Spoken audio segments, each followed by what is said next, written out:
Ujú.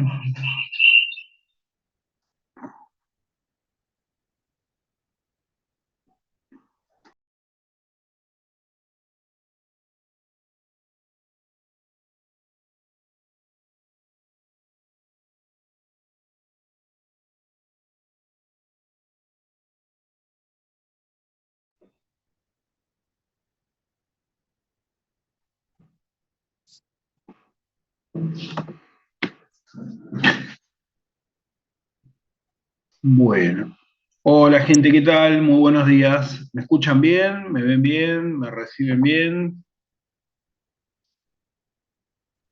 Hola, sí. Profe, sí, todo correcto. Genial, bueno, ahí estoy viendo las manitos, espectacular. Bueno, vamos a ir arrancando despacito, mientras esperamos que se vayan sumando algunos de los que vienen de la otra clase. Les voy haciendo algunos de los anuncios, los parroquiales, como suele decir Luis. En principio, bueno, hoy es el último encuentro a distancia o virtual que van a tener conmigo. Después nos quedan 3 encuentros más, pero van a ser presenciales. Es decir, que ya a partir de la semana que viene, los encuentros a distancia los van teniendo con Iván. ¿Sí? Creo que, bueno, nosotros en un principio les habíamos pasado el cronograma de las distintas clases, de los diferentes encuentros, y bueno, ustedes saben que con Iván los tenemos repartidos, son 7 encuentros conmigo y 7 encuentros con Iván. En el caso de Iván, los 7 encuentros son a distancia. Conmigo ustedes tienen 3 virtuales y 4 presenciales. Así que por eso les decía, hoy tendríamos el último virtual y nos quedarían 3 presenciales más por delante. Que creo que nos queda el de abril, el de mayo y el de junio, si mal no recuerdo. Eso por un lado. Por otro lado, bueno, acá ustedes ya pueden ver que estoy compartiendo el Power, donde hablamos de capacidades coordinativas. Solo voy a volver un segundito para atrás para hacer un repaso muy breve de lo que habíamos estado conversando la semana anterior. Bueno, la semana anterior, fundamentalmente, habíamos estado hablando de las capacidades condicionales, ¿sí? Habíamos cerrado lo que era el modelo de desarrollo a largo plazo, que fue lo que se presentó en el primer encuentro, y después habíamos comenzado con lo que era las 4 capacidades, puntualmente resistencia, fuerza, velocidad y flexibilidad. Este Power, con algunas modificaciones, ya está subido en el campus. Si después ustedes tienen algún inconveniente, no hay ningún problema, me avisan. Total, con ustedes me voy a ver de forma presencial por lo menos en 3 oportunidades más. La idea de hoy, obviamente, no es volver sobre estos contenidos, esto después ustedes lo van a poder mirar con un poquito más de detalle, sino es arrancar con lo que sería capacidades coordinativas, habilidades motoras y cerrar con lo que son los modelos de iniciación deportiva, ¿sí? Que es más o menos todo lo que corresponde a la etapa de aprendiendo a entrenar y entrenando para entrenar y demás. Bueno, esperen que me pase un poquito. Estoy mirando en la otra compu, acá estamos. Bueno, a ver si tengo a alguien más para admitir. Creo que no. Bueno, en principio vamos a poner a grabar. Recording in progress. Ahí estamos grabando. Bueno, en principio les comento que es muy probable que en aproximadamente 30-35 minutos se nos corta el Zoom, porque estamos con algunos inconvenientes técnicos. Así que, bueno, yo calculo que esto igual ya les debe haber pasado en los otros espacios. Saben cuál es la dinámica, volvemos a entrar con el mismo link, así que una vez que se corte, ¿sí? Les voy a dar más o menos 5 minutitos como para que se reorganicen y se puedan volver a conectar. La idea de hoy es que también hagamos una actividad similar, si se quiere, a la que hicimos la semana anterior, trabajando por grupos, porque me interesa bastante el diálogo que se pueda ir formando entre ustedes. Bueno, vamos a arrancar con el tema de capacidades coordinativas, ¿sí? Que es un tema, yo diría que por lo menos en esta cátedra y por lo menos en las clases que me toca dar a mí, casi más importante que el de las capacidades condicionales. Pero por sobre todo porque nos mantenemos con la teoría de las fases sensibles, o sea, la teoría que habíamos desarrollado en el primer encuentro que tuvimos, podríamos decir que la fase sensible para todo lo que tiene que ver con las habilidades relacionadas con la coordinación se da justamente antes del pico de velocidad de crecimiento. Por lo tanto, si nosotros vamos a tomar a esa teoría, ¿sí?, como válida y la vamos a utilizar como elemento que sirve de fundamento para en nuestra propuesta de iniciación deportiva, tenemos que tener en cuenta que estas capacidades van a ser muy, muy importantes.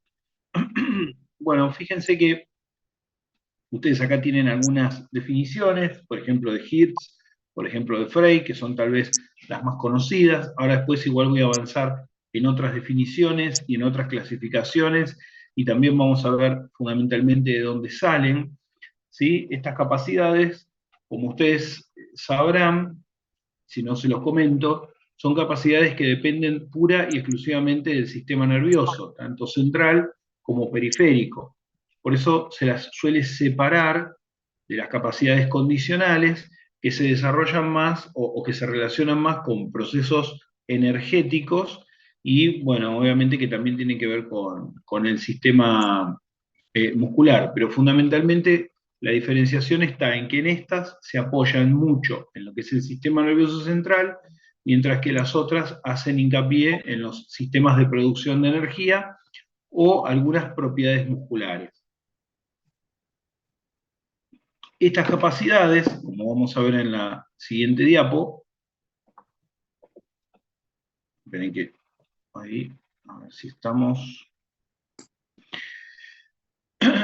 Para los que quizá tengan un poquito más en la memoria lo que se trabajó cuando estaban cursando el profesorado, ¿sí? Son 7 capacidades. Y uno diría, bueno, pero ¿de dónde sale esto? Porque muy pocas veces te cuentan de dónde salen estas capacidades.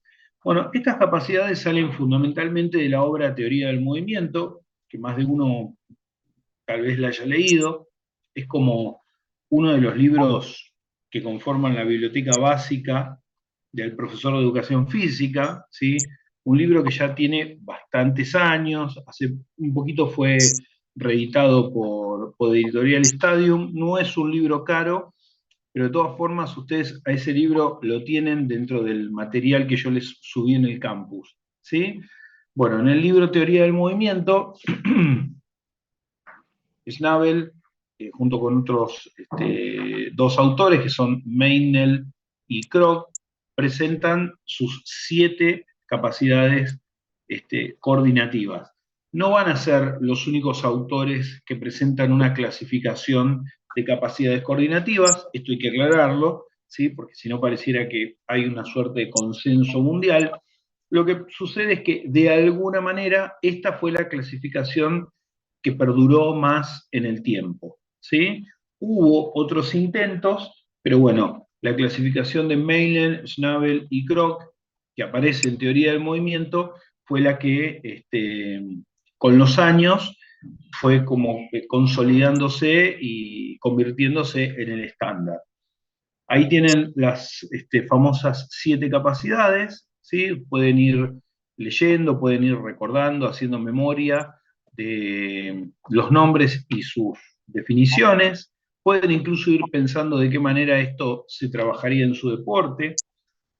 Si nosotros lo llevamos a lo que sería, una vez más, la teoría de las fases sensibles, lo que tendríamos que pensar es que el desarrollo del sistema nervioso central, como les había comentado antes, tiene su fase sensible justamente antes del pico de velocidad de crecimiento. O sea, aproximadamente ya para los 12, 13 años, ese sistema nervioso estaría consolidado. Con lo cual, esto no implica que yo no voy a poder seguir aprendiendo o desarrollando mis capacidades coordinativas. Pero según la teoría de las fases sensibles, el momento de desarrollo óptimo es justamente antes de los 12 años, ¿sí? Es más, si recuerdan el gráfico de velocidad de crecimiento con las ventanas de entrenabilidad que proponía Balgi, la ventana de entrenabilidad de las habilidades motoras básicas va aproximadamente entre los 9 y los 11, los 9 y los 12, lo cual coincide con las fases sensibles de las capacidades coordinativas, ¿sí? Fíjense que todas estas capacidades que ustedes están leyendo ahí, acoplamiento, diferenciación, equilibrio, orientación y demás, son justamente capacidades relacionadas de forma muy íntima con lo que sería el sistema nervioso, ¿sí? Bueno, hay una frase de un autor que ustedes me han escuchado nombrar muchas veces, que es Weineck, ¿sí? Jürgen Weineck, Salud, Ejercicio y Deporte, una de sus obras más importantes, pero no la única, ¿sí? De hecho, él tiene también un libro sobre entrenamiento infanto-juvenil que es muy interesante, de donde sale este extracto, esta cita, que dice: el entrenamiento de la coordinación precede al de la condición física. ¿Qué es lo que está diciendo Weineck? Obviamente que la condición física es importante, obviamente que la condición física debe entrenarse, pero el entrenamiento de la coordinación, el desarrollo de lo que nosotros entendemos como lo coordinativo, debe aparecer antes, ¿sí? Es importante hacer hincapié en el desarrollo de la coordinación antes que en el desarrollo de la condición física. Ojo, esto no quiere decir que cuando yo estoy trabajando lo coordinativo no pueda trabajar lo condicional, ¿sí? En realidad siempre hablamos de un predominio. Bien, avanzo un poquitito, acá les dejo algunas pruebas, ¿sí? Si se quiere, algunas evaluaciones, por ejemplo, de equilibrio, donde siempre aparece tanto el equilibrio estático como el dinámico. Si hay gente que acá venga de egresada del Romero, tal vez haya escuchado hablar del famoso Romero Test. es una evaluación que nosotros vamos a hacer en forma práctica, ¿sí? Seguramente en alguno de los encuentros que tengamos vamos a aprovechar para realizar el Romero Test y que ustedes lo puedan vivenciar. Por ejemplo, dentro del Romero, que es una batería que nació con la idea de servir a los docentes que trabajan con categorías formativas, en un principio lo que hizo fue desarrollar un conjunto de pruebas coordinativas. Hoy por hoy está extendiéndose a otros ámbitos. Y dentro del conjunto de estas pruebas coordinativas incluye pruebas de equilibrio estático y dinámico. ¿Sí? Por lo general, cuando evaluamos equilibrio, evaluamos estas dos. Bien, después tenemos algunas pruebas de coordinación, ¿sí? Fundamentalmente, esperen que me pasé, ahí estamos, ¿sí? Lo que sería coordinación dinámica general, lo que sería coordinación óculo-manual y lo que sería coordinación oculopédica. La idea es simplemente mostrarle los testeos, no hablar de todos, primero porque no es el eje central la evaluación, segundo porque ustedes en base a la información que nosotros les propiciamos, lo que pueden hacer es justamente después buscarlo, googlearlo, y poder encontrar videos y demás. Y en tercer lugar, porque muchas de estas evaluaciones las vamos a estar haciendo en forma práctica, como para que ustedes también tengan un instrumento más para llevar a cabo. Corríjanme si me equivoco con esto. Ustedes con Juan Renda y con Iván Telnou, estuvieron haciendo algunas evaluaciones de condición física, ¿no? Creo que primero, ¿sí o no? ¿Qué tipo de evaluaciones hicieron con ellos? De control motor, por ejemplo, el FMS. Ajá. FMS, ¿qué más hicieron? El e-balance test hicimos también. ¿Cuál que no escuché, Santiago? E-balance test, el Ajá. que es una Y y tenés que dejar Sí, un pie fijo. sí, sí, sí, sí. ¿Y qué más evaluaron? Hicimos RAS. Ahí ya nos vamos a la resistencia, a lo que sería potencia y capacidad anaeróbica. Ok, bueno. El de equilibrio de una pierna también lo hicimos. ¿Lo Ese hicieron? que Ok. Bueno, nosotros vamos a hacer equilibrio en una pierna, pero porque justamente es la evaluación que aparece dentro del Romero Test, ¿sí? Y vamos a hacer algunas otras que no necesariamente están dentro del Romero Test, pero que pueden servir. ¿Mm? Bien. Eso como para que también tengan una idea de que los encuentros prácticos, en muchos casos son prácticos en el sentido más estricto de la palabra. Bueno, voy a pasar rápido a lo que es habilidades motoras, así puedo detenerme un poquitito más en iniciación deportiva, que es tal vez lo que más me interesa y aparte es donde vamos a estar haciendo la actividad. Mi idea es que más o menos para cuando esté cerrando este Zoom, habremos terminado con lo que es habilidades motoras y podamos arrancar el segundo Zoom ya directamente con iniciación deportiva, así podemos trabajar tranquilos. Bueno, Meinel y Schnabel, junto con Kroc, en el mismo libro que es Teoría del Movimiento, hacen una suerte de diferenciación entre lo que ellos consideran el acto motor y el programa motor, ¿sí? El acto motor es lo que yo como docente puedo ver, mientras que el programa motor es justamente la parte no visible, es aquello que está sucediendo, por decirlo de alguna manera, dentro de la cabeza del deportista.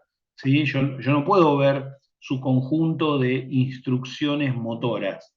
Yo lo que puedo ver es lo que él hace. Y esta diferenciación es importante porque de alguna manera pone en relieve que nosotros como docentes solo vemos, o mejor dicho, lo que vemos es solo una parte del movimiento. El movimiento es mucho más que aquello que solo se observa, ¿sí? Que ahora lo vamos a ver un poquitito más en detalle en esta filmina. Profe, Sí, El programa motor no tiene que ver con la percepción y cómo procesa el contexto, digamos. Es un conjunto, es un conjunto de cosas. Yo estoy dando, a ver, si se quiere, una definición muy amplia de lo que es el programa motor, diciéndote que justamente engloba como una serie de instrucciones. Pero vos cuando aprendés un movimiento, lo que haces es ir conformando un programa motor, ¿sí? Es decir, el programa motor es como un cuaderno que contiene la producción de uno o de una secuencia de movimientos. ¿Mm? Por ejemplo, Lo automatiza, enganchándolo. profe. ¿Cómo? Lo automatiza el movimiento. Va generando, em, Bueno, digamos, la automatización es el proceso mediante el cual vos desarrollás tu programa motor, ¿sí? Por eso, para desarrollar una técnica, es importante basarse en la repetición. Después, después vamos a ver qué sucede con la técnica en los deportes individuales y qué pasa con la técnica en los deportes de conjunto. Pero en líneas generales, cuando hablamos de técnica a secas, sin ninguna otra palabra alrededor, hablamos de los deportes de tiempo y marca o los deportes de apreciación, ¿sí? Llámese atletismo, natación, gimnasia. En esos casos, la técnica es adquirida únicamente a través de la repetición. La repetición es lo que permite, si se quiere, la automatización, ¿sí? Y por otra parte, conforma la automatización lo que nosotros entendemos como programa motor. Eh, si ustedes ven este gráfico, que es un gráfico que también es bastante antiguo, es un gráfico de Pitera de mediados de la década de los 80, que es uno de los primeros, esto igual él lo toma de otros autores, pero nos sirve bastante, ¿sí? Desarrolla esta teoría que es la teoría de los sistemas funcionales. De alguna manera, lo que nosotros hacemos es recibir información del medio externo, ¿sí? Puede ser también del medio interno. ¿Mm? Este sería el sistema perceptivo, que es el que se encarga justamente de tomar esa información. Luego la analiza en lo que sería el sistema de elaboración táctica y finalmente elabora una respuesta. Si ustedes se fijan, tanto la parte perceptiva como la parte de elaboración táctica son completamente invisibles al ojo del entrenador. Si vos a un alumno, a un jugador, le estás enseñando algún movimiento determinado, la realidad es que vos no podés medir cuánto analiza por su sistema perceptivo y cuánto procesa por su sistema de elaboración táctica. Lo único que vos realmente podés ver y evaluar es lo que él hace a través del sistema efector. Por eso tenemos que tener en cuenta que el movimiento tiene una componente visible y una invisible. La invisible es muy difícil de evaluar, porque justamente nosotros no tenemos cómo medirla, pero tenemos que saber qué sucede. Porque de hecho, cuando nosotros identificamos un error técnico, por poner un ejemplo, una de las acciones o una de las primeras acciones que nosotros tenemos que hacer como entrenadores es identificar dónde puede ser que esté ese error, dónde están haciendo ese error. Porque piensen en cualquier error técnico, en cualquier deporte. Si es un deporte de tiempo y marca, va a ser mucho más fácil. Piensen en ese error técnico, no sé, falta de flexión, falta de extensión, de lo que sea. Ese error puede deberse efectivamente a una cuestión meramente motora, pero también puede deberse a otros factores. Puede tener que ver con que su sistema perceptivo no funciona correctamente, ¿sí? Es decir, está percibiendo una información de manera errónea, o el proceso que está haciendo de análisis, digamos así, táctico en el término de elaboración o de pensamiento, ¿sí? No de táctica deportiva, también esté mal. Entonces, yo como docente necesito elaborar alguna estrategia que apunte o a lo perceptivo o a la elaboración táctica y no necesariamente a la cuestión motora. ¿Sí? Bueno, ahí me está avisando que más o menos en 10 minutos se corta, voy a tratar de ir un poquito rápido con esto y si no, bueno, no importa, lo hacemos en 2 Zoom, no hay ningún problema. Bueno, sigo avanzando un poquito.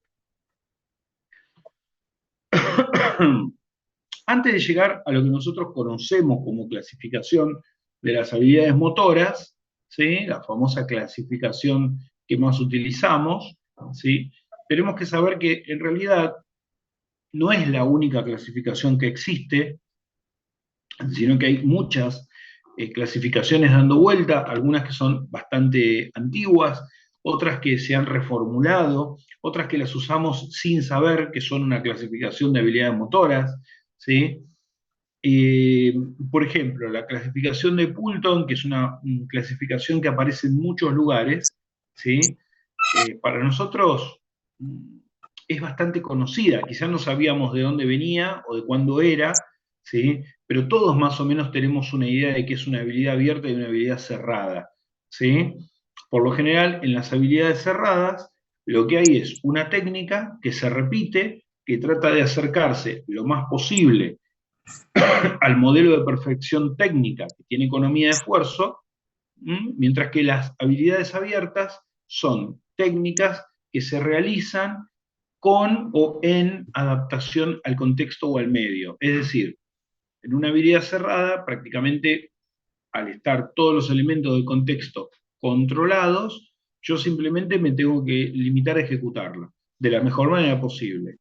Mientras que en presencia de una habilidad abierta, como existe un contexto que determina justamente el concepto de abierta, esa habilidad necesita ser incorporada de manera flexible.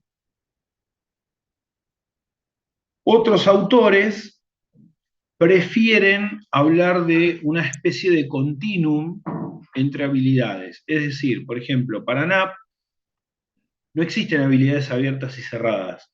Lo que existe es un punto que va entre lo completamente cerrado y completamente abierto. Es decir, para este autor, una técnica que pertenezca a algún tipo de deporte puede tener un componente abierto y puede tener un componente cerrado, por decirlo de alguna manera.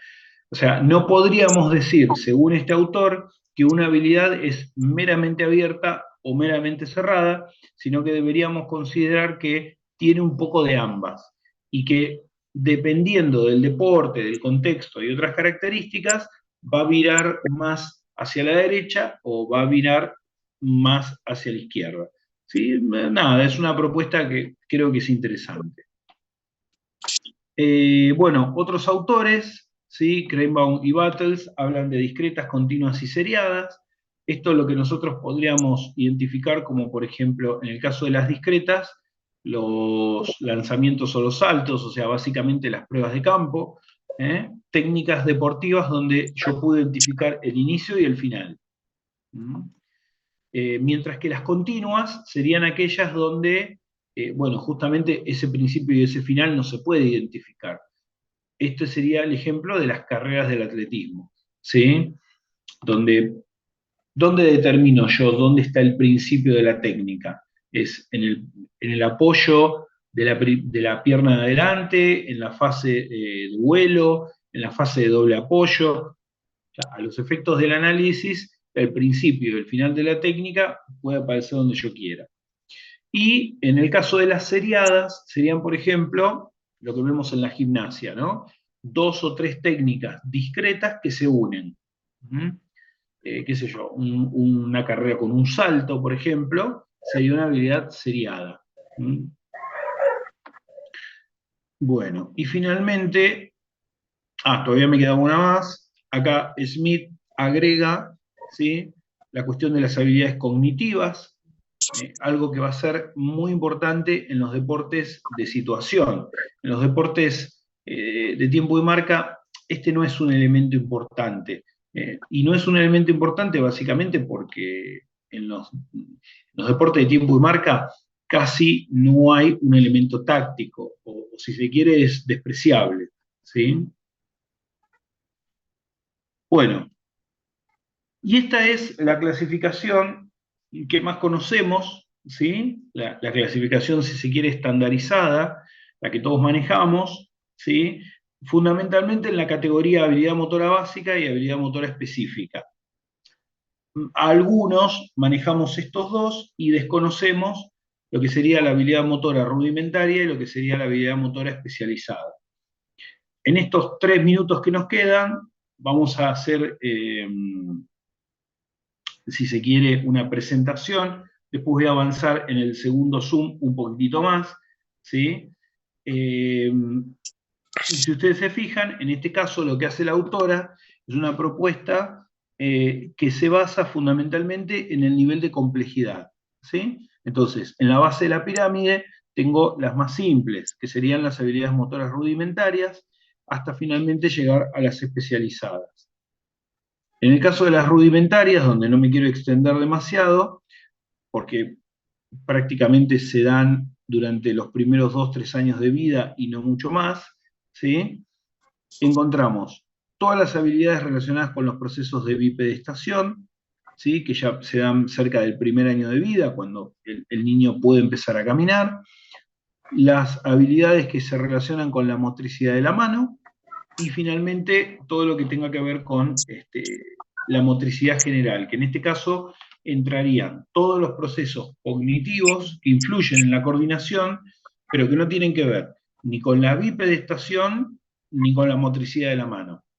En otros términos, todo lo que no sea puesto al servicio de caminar en 2 pies o de manipular objetos, entra dentro de la categoría de motricidad general. No obstante, a estas habilidades motoras rudimentarias, como les decía, no le vamos a prestar mucha atención, porque por lo general esto se da en el ambiente familiar, no se da en el ámbito, si se quiere, deportivo, escolar, ¿sí? Tiene que ver más con otra esfera, así que no nos vamos a meter tanto en eso. Bien, vamos a cortar con esta diapo, que es la habilidad motora básica. Si quieren, quédense, por decirlo así, con esta imagen. Vamos a hablar de las locomotivas, las manipulativas y las no locomotivas, ¿sí? Que son una suerte de continuum de las que venían antes, que eran las de bipedestación de la mano en general. Las de bipedestación acá serían locomotivas, las de la mano serían manipulativas y las generales serían no locomotivas. Estas son las que para nosotros van a cobrar, si se quiere, más importancia. Estas y las específicas. Las especializadas quizá quedan más en el campo de las categorías que aparecen después del pico de velocidad de crecimiento. Así que en este punto vamos a cortar el Zoom, porque además queda 1 minuto, ¿sí? Aprovecho para avisarles, les dejo 5 minutitos por si quieren ir al baño, cargar agua o lo que sea, y en 5 minutos volvemos. Esperen que lo admito a Juan, así él también escucha. En 5 minutos volvemos, ¿sí? Y continuamos desde este punto. ¿Les parece bien?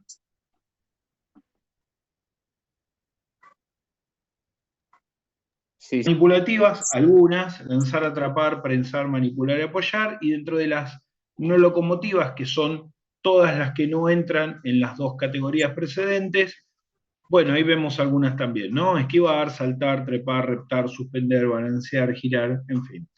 Algo de esto estuvimos conversando también la semana pasada, cuando en la tarea por grupos yo les preguntaba, bueno, fundamentalmente, cuáles ustedes no trabajan en sus deportes, porque para los que vengan de algún deporte específico es muy fácil identificar la habilidad motora básica, ya sea locomotora, manipulativa o no locomotiva, que se desarrolla en su deporte en particular, pero a veces no atendemos justamente a aquellas que no trabajamos, ¿sí? Y si una vez más vamos a la teoría de las fases sensibles, bueno, justamente es importante recordar que tenemos que trabajar todas, no solamente aquellas que se utilizan en nuestro deporte. Bueno, después acá aparece una diferenciación importante.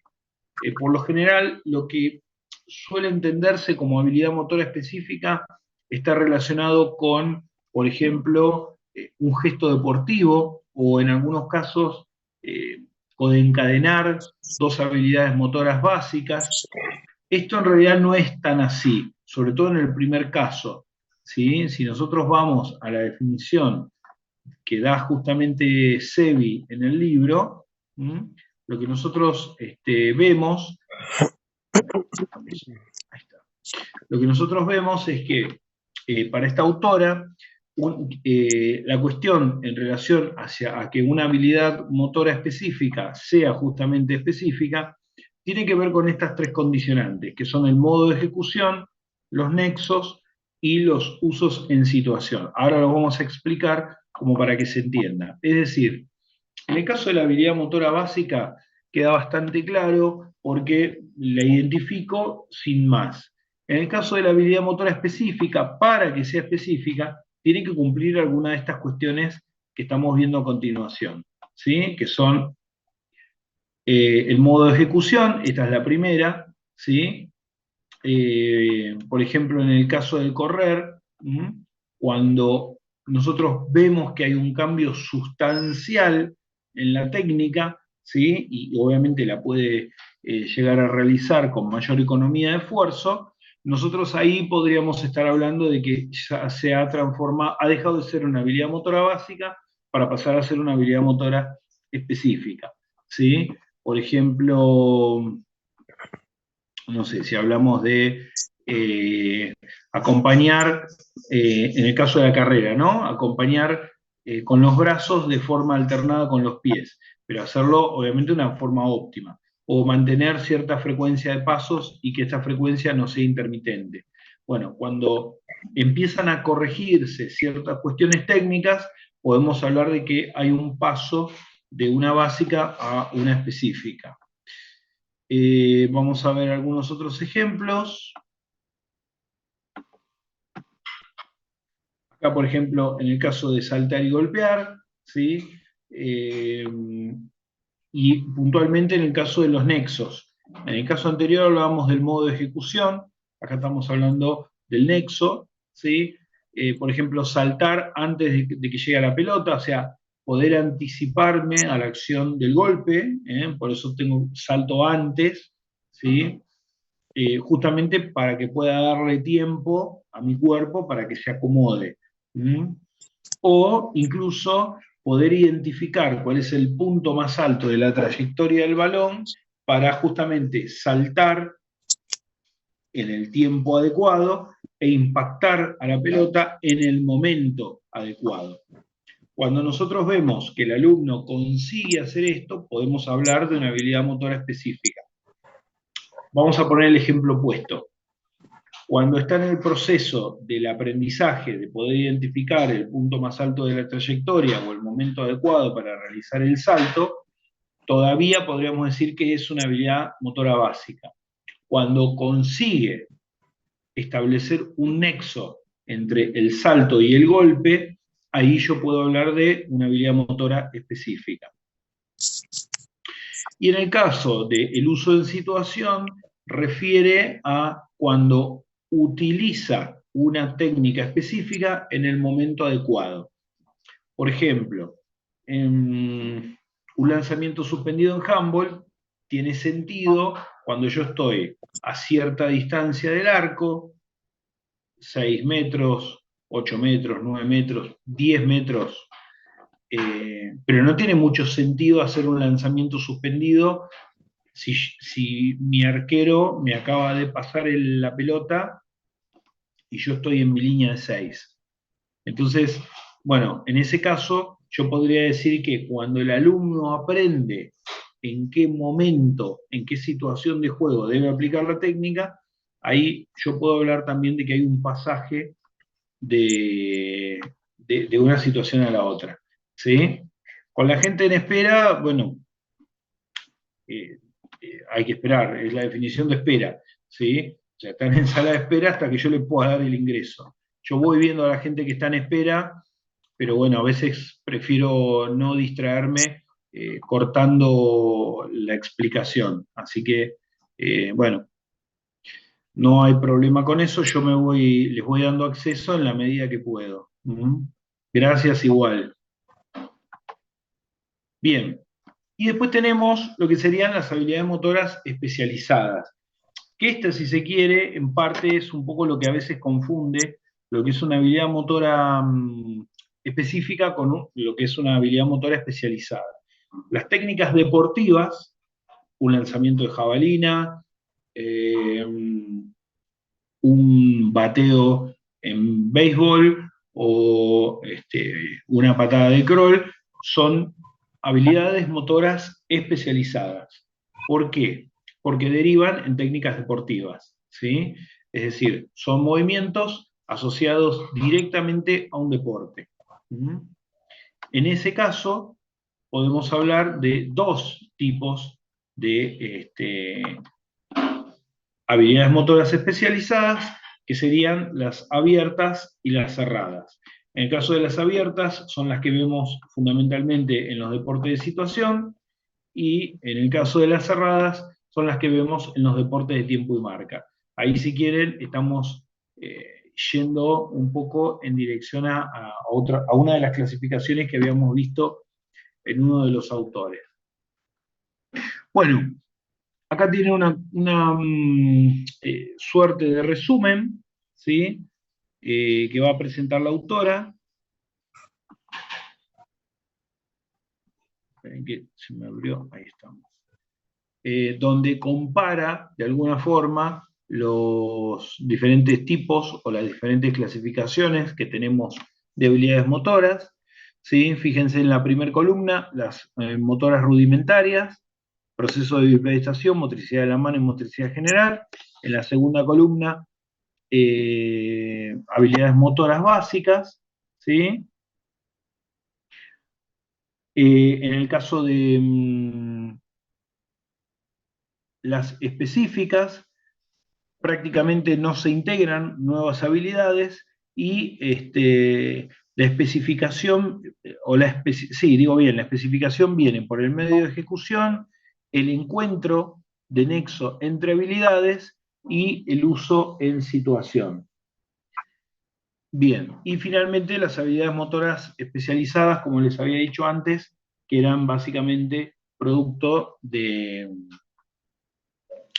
deporte o de la especialización deportiva. Bueno, acá vemos todo metido dentro del gráfico de pico de velocidad de crecimiento, ¿sí? Recordemos que la fase más importante del crecimiento, podríamos decir acelerado, ocurre durante la pubertad.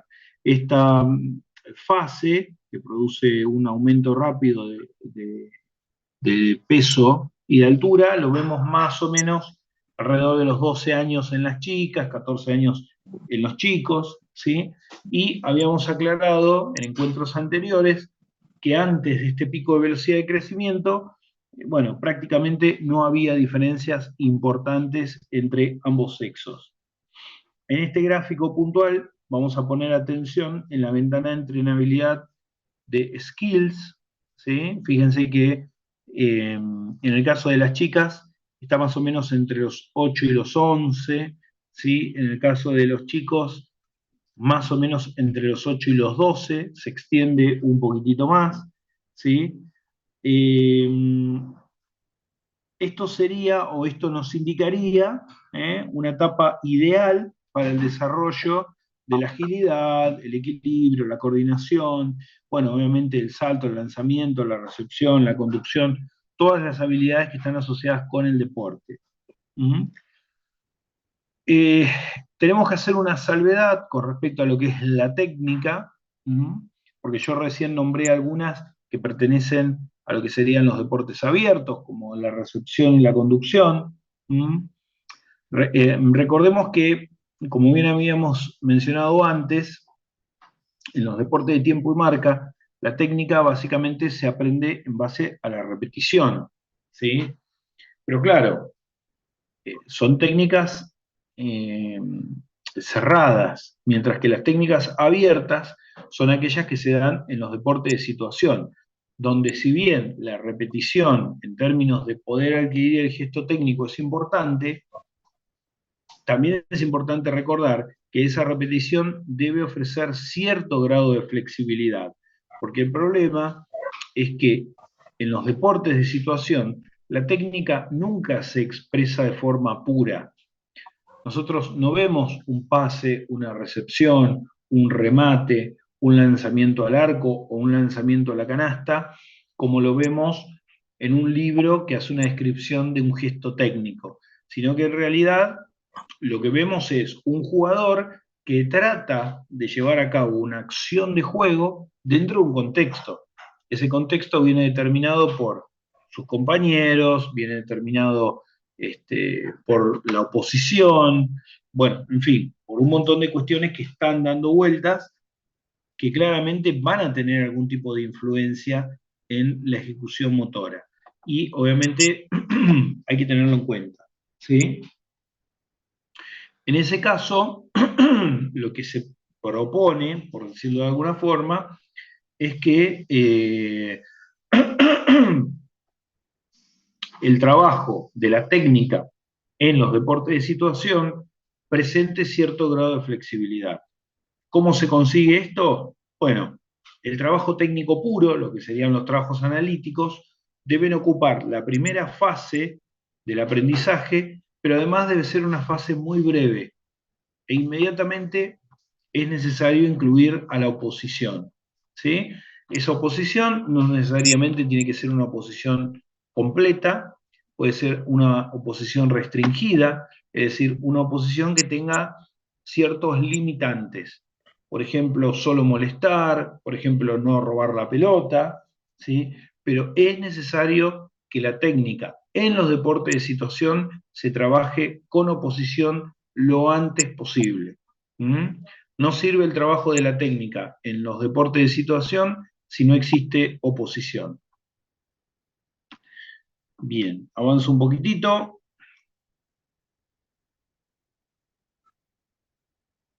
Acá vemos una propuesta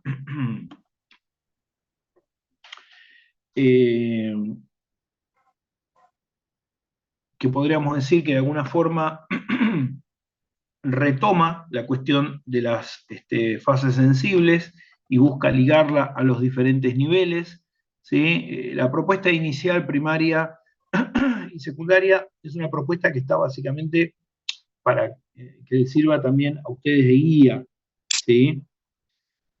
Ya a fines de los 70, Weineck habla de cómo algunos autores sostienen que el camino para el perfeccionamiento técnico-táctico está determinado en gran medida por el nivel de partida que tiene ese niño, esa niña, de la técnica y de las experiencias motoras adquiridas.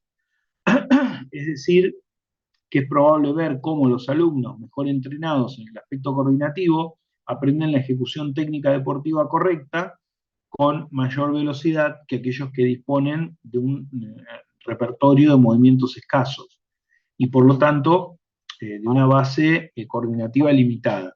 Por eso es muy importante, fíjense que donde mayor presencia tenemos de cruces, para el caso de las capacidades coordinativas, es en inicial y en primaria, y de las habilidades motoras básicas también en inicial y primaria. Si nosotros queremos que ese pibe, esa piba de 12, 13, 14 años aprenda con más facilidad y con más velocidad determinados movimientos técnicos, bueno, esto va a depender en gran medida de cuánto se haya aprovechado la fase sensible de las habilidades motoras previas al pico de velocidad de crecimiento. ¿Mm? Fíjense que lo condicional aparece, pero no aparece con tanta fuerza. Aparece, pero un poquitito después. ¿Mm? Bien. Sigo un poquitito más. No sé si hasta acá hay alguna duda. Les dejo, en este caso, algunas observaciones que hace el manual de la IAF.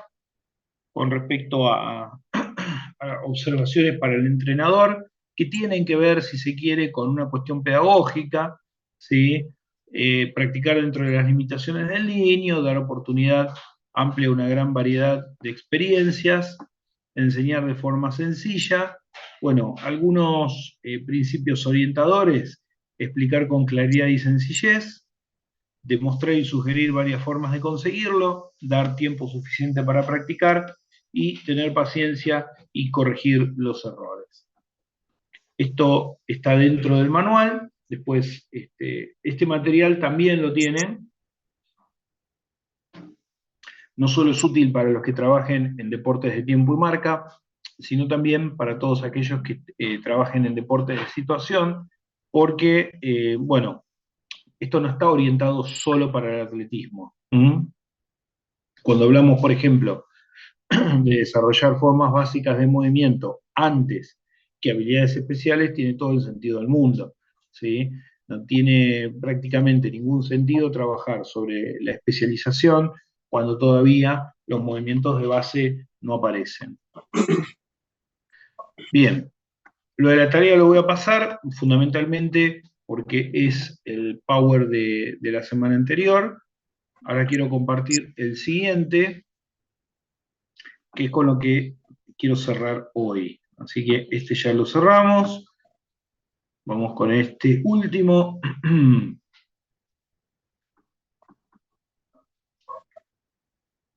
Bueno, vamos a ponerlo en pantalla completa. Voy a hacer esta intro un poco rápida porque me interesa que podamos trabajar en grupo y la verdad es que no sé cómo venimos con el tiempo y nos corre esta cuestión de los 40 minutos que tenemos del Zoom. Bueno, este sería el último tema con el que nosotros iríamos a cerrar. Pueden hacer, si quieren, una captura de pantalla, fundamentalmente de este slide, donde vemos distintas definiciones de lo que es iniciación deportiva. ¿Sí? Algunos autores hablan de iniciación deportiva, otros hablan de iniciación al deporte, otros autores no refieren edad, sino que refieren básicamente al proceso, ¿sí? Si yo tengo 40 años y quiero aprender un deporte, bueno, tengo que pasar por un proceso de iniciación. Nosotros, por lo general, lo de iniciación lo relacionamos con edades muy tempranas, ¿sí?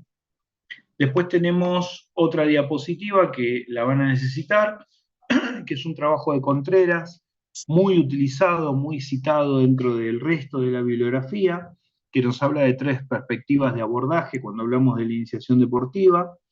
La primera perspectiva marca una diferencia entre un planteamiento tradicional de la enseñanza de los deportes y que en la actualidad todavía continúa vigente y que se orienta hacia lo que es un producto final, ¿sí? Focalizando fundamentalmente en el aprendizaje de la técnica o en la mecanización de ciertos movimientos. La idea es que una vez adquiridos estos movimientos, se pasa a una segunda fase en la que se enseñan los elementos tácticos. Obviamente, el segundo punto está más centrado en el proceso, está más preocupado por la percepción, la toma de decisión y la toma de conciencia. La siguiente perspectiva se relaciona con la iniciación deportiva como el periodo de una especialidad deportiva concreta, ¿sí? Una suerte de proceso de enseñanza y aprendizaje mucho más vertical, podríamos decir, iniciación deportiva al fútbol, iniciación deportiva al rugby, iniciación deportiva al vóley, ¿sí? Mientras que la otra se inclina más por una iniciación deportiva genérica, donde la perspectiva ya no es vertical, sino que es más horizontal. Y la última se basa con el escenario en el que se da esta iniciación deportiva, ¿sí? Que puede ser recreativo, educativo o competitivo. Está claro que no son las únicas perspectivas que se trabajan, pero bueno, son tal vez, como les decía antes, algunas de las más citadas. Profe, Nosotros, disculpe, ¿puede volver a la diapo sí, anterior, por favor? acá Un está. segundito. Sí, sí. Si querés también le puedes hacer una captura de pantalla.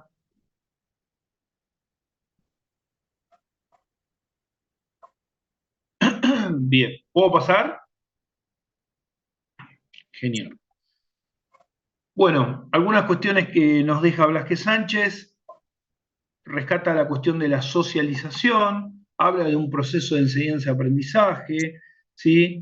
La postura de este autor básicamente pasa por reconocerlo como un proceso, ¿sí? Un momento por el cual pasa ese niño y que va teniendo determinadas características. Fíjense que, obviamente, acá también influye su mirada, ¿no?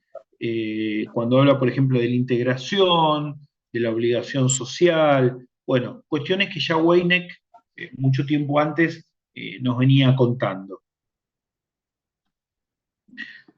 Bueno, y otros autores, un poquitito más viejos, de la Vega, hablan de que este proceso de iniciación activa en gran parte está mediado por el tipo de motricidad que aparece en el deporte, cuál es la estructura del deporte, si es un deporte abierto, un deporte cerrado, ¿sí? Y cuáles son los medios que utiliza el entrenador para enseñarlo. Entonces, en base a la unión o a la conjunción de estos tres elementos, como son la motricidad, la estructura y la metodología, también puede construirse una teoría, ¿sí? O una idea, por lo menos, una hipótesis de trabajo de cómo encarar el proceso de iniciación deportiva. Esto lo voy a pasar un poquitito por arriba. Me voy a quedar acá. Vamos a revisar básicamente dos autores, uno que es Bayer, que presenta un enfrentamiento entre dos corrientes, una mecanicista y otra más globalista, ¿sí? La mecanicista sería justamente el modelo de enseñanza basado en la técnica. Bayer es un autor que viene del handball, ¿sí? Y él lo que hace en este caso es justamente comparar esta formación eminentemente técnica y la contrapone con la globalista, que podría ser una formación más de corte táctico, ¿sí? Y Méndez Jiménez, que es un autor un poquitito más moderno, estamos hablando casi 20 años posterior, ¿sí?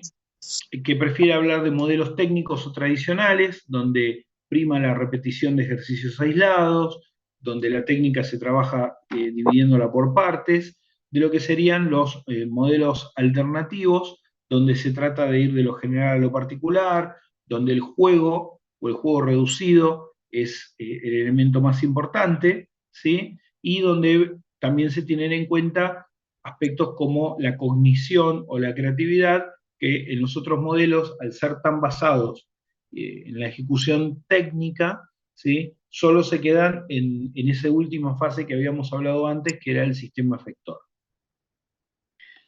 Bueno, vamos a pasar a hacer la actividad hasta que nos dé el tiempo, y después, en el último Zoom, nos vamos a encontrar para hacer el cierre, ¿sí?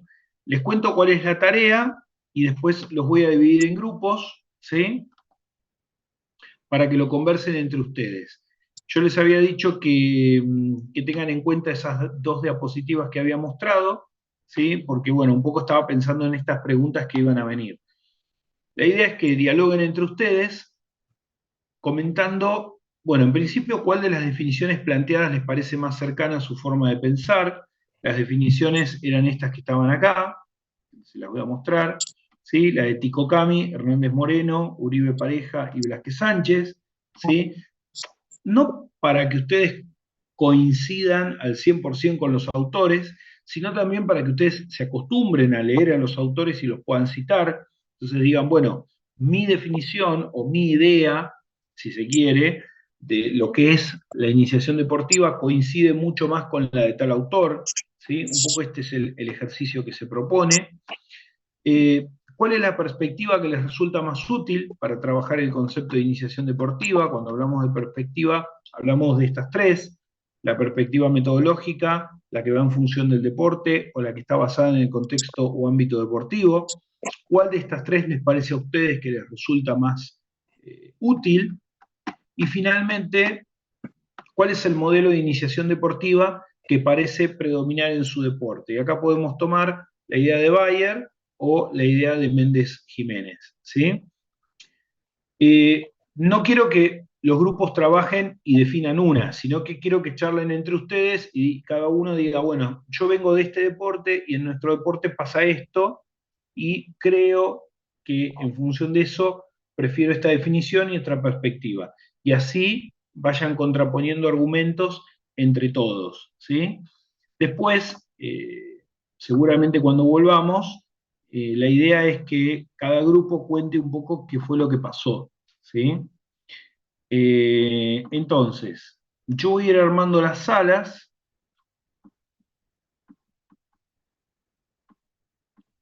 Ahí tenemos 10 salas de 4 participantes, ¿sí?